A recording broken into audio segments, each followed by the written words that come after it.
What's up, guys? I'm LQ. This is the LQ Review. Thank you so much for joining me here on my YouTube channel. This is where we talk about all the geeky, nerdy stuff that we love to talk about: movies, video games, comic books, TV shows. And right now, I'm going to do something that's going to be a little fun. All right, I'm going to rank the Muppet movies. I'm a big Muppet fan, believe it or not. Like, 39-year-old dude, loves comic books. I'm also a Muppet fan. I grew up with the Muppets. The Muppets is in my DNA. Like, I had a subscription to Muppet Magazine when I was a kid. I watched the Muppet Babies. I watched all the Muppet movies. The Muppet Show, I have it on DVD. I mean, I was a Muppet fan growing up. So, yeah, I wanna rank the 8 Muppet movies. Now, so just so we can be clear, the Muppet movies consist of the Muppet Movie, The Great Muppet Caper, Muppets Take Manhattan, The Muppet Christmas Carol, Muppet Treasure Island, Muppets from Space, The Muppets, and then Muppets Most Wanted. All right, so we're gonna rank those from best. We'll go worst to best. Worst to best. And for me, the worst one, a lot of people are gonna get, a lot of Muppet fans are gonna get their panties in a bunch over this one because it's an old school one. But for me, this one just never really connected to me, and that's The Great Muppet Caper. It's fun. It's fun. There's a lot of really nice cameos in it, and it's a caper movie, right? It fits into that Muppet mold that all Muppet fans really like. But the comedy, it seemed a little stale compared to the rest. I don't have much nostalgia for this one. I have a lot of nostalgia for the Muppet Movie. I have a lot of nostalgia for Muppets Take Manhattan. But this is one that just didn't really connect to me as a kid. So for whatever reason, it hasn't really resonated as an adult. So the Great Muppet Caper is 8. Number 7 is Muppet Treasure Island.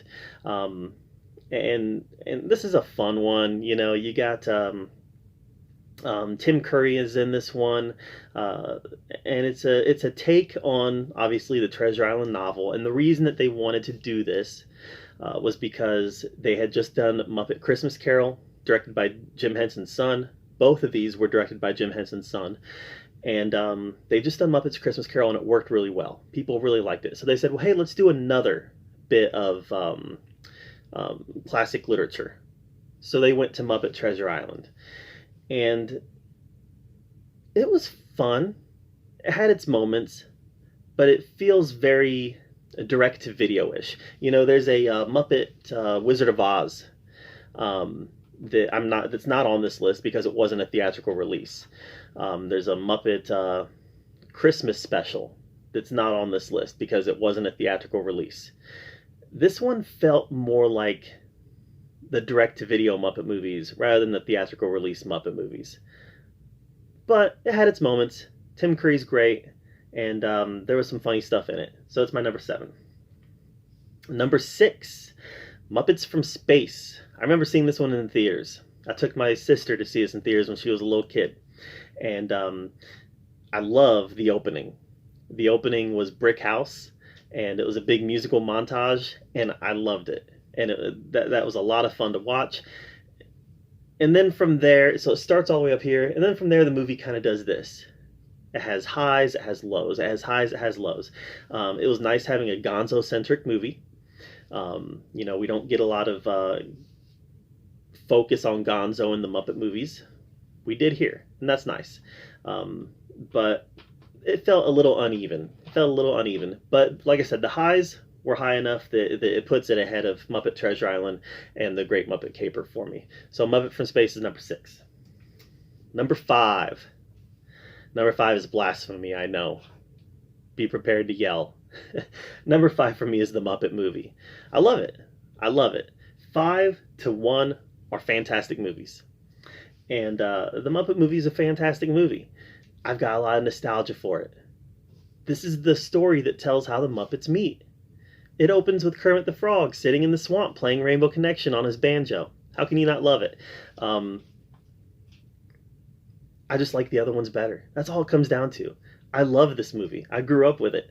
I just like the other ones better. So let's figure out which ones I do like better. Number 4. Number 4 is the most recent one, Muppets Most Wanted. I love this one. Like, I know a lot of people didn't like it as much as the Jason Segel version. Neither did I. But this is a really funny movie.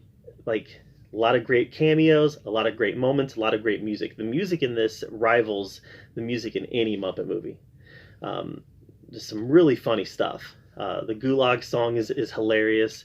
The song with Sam the Eagle singing with the French inspector, hilarious. Really good stuff in this. Muppets Most Wanted is a lot of fun. Picks up right where the Muppets, the 2011 Muppet movie left off, and it kind of goes in its own direction with Walter. Jason Segel's not in this, but loved it. Loved it. So that's number 4. Number 3 is just a fantastic, phenomenal movie, and that's Muppet Christmas Carol. This is probably my favorite Scrooge adaptation. Honestly, it probably is. Michael Caine was perfectly cast as Ebenezer Scrooge, and the Muppets played great as the supporting characters in the movie. And the music was great. There was some touching stuff in this. The whole song with Scrooge. What's it called? I'm drawing a blank now. The song between Scrooge and his love, when the love is gone, when they break up. Oh my gosh, it's like you got some really emotionally resonant stuff happening here in a Muppet Christmas movie. Loved it. I love Muppet Christmas Carol. That's my number 3. Number 2 was my favorite Muppet movie until the number 1 came out, obviously. And but it's the one that I watched the most when I was a kid, and that's Muppets Take Manhattan. There's just something about Muppets Take Manhattan that is just the ideal Muppet movie, right? They go to Manhattan to try to get famous, and through the course of it,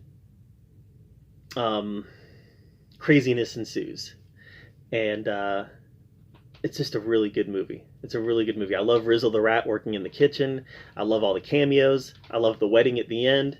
You know, the Sesame Street characters are there. I love it. I love it. So Muppets Take Manhattan is my number 2. But my number 1 is the 2011 The Muppets. This was a perfect Muppet movie. It was the perfect Muppet movie. The music is great. It was very funny. Jason Segel had this inspired take on Muppet comedy. A lot of wonderful cameos, a lot of sweet, tender moments. It was the perfect Muppet movie. Like, I cannot imagine a better one coming out at this point, just because it was done so well. It was a very familiar Muppet story, you know, getting everybody together to put on a show. We've seen the Muppets do that before. But that was intentional. You know, Jason Segel leaned into the nostalgia of the Muppets, and that was obvious. But nostalgia sometimes people think of nostalgia as a dirty word. It's not always a dirty word. It can be a good word. Nostalgia can be done right. And in this movie, it was done right. It pushed all the buttons that you would want it to push as far as nostalgia, but it also told its own story. The Tex Richmond rap was great. The opening number, as they're singing through the town, Jason Segel and Walter, that was wonderful. Can we do it all again? For whatever reason, I don't know why, but Can We Do It All Again tugs at my nostalgic heartstrings. Great movie. Great movie. It's not just the best Muppet movie, it's a good movie. Like, it's legitimately a good movie. So that's my number 1. What is your favorite Muppet movie? Let me know in the comments down below. I'd love to hear your take on it. Everybody's going to have a different favorite, because this is a franchise that literally spans generations. You know, the 70s to now, literally generations. So everybody's going to have a different favorite. Tell me yours.